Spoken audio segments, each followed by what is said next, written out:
নমস্কার।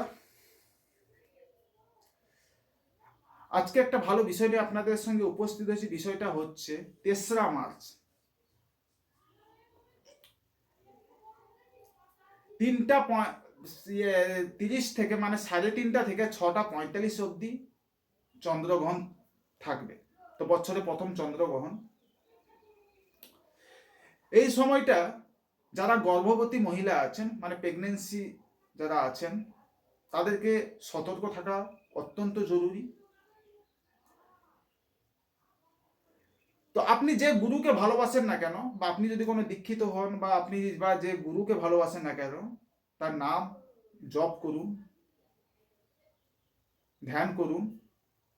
এই সময়টা একটু সন্তানকে সতর্ক রাখুন, কোনো ধারালো জিনিস থেকে একটু সাবধানে থাকুন, আর বাড়ির মানুষদের একটু সাবধানে রাখুন। নমস্কার।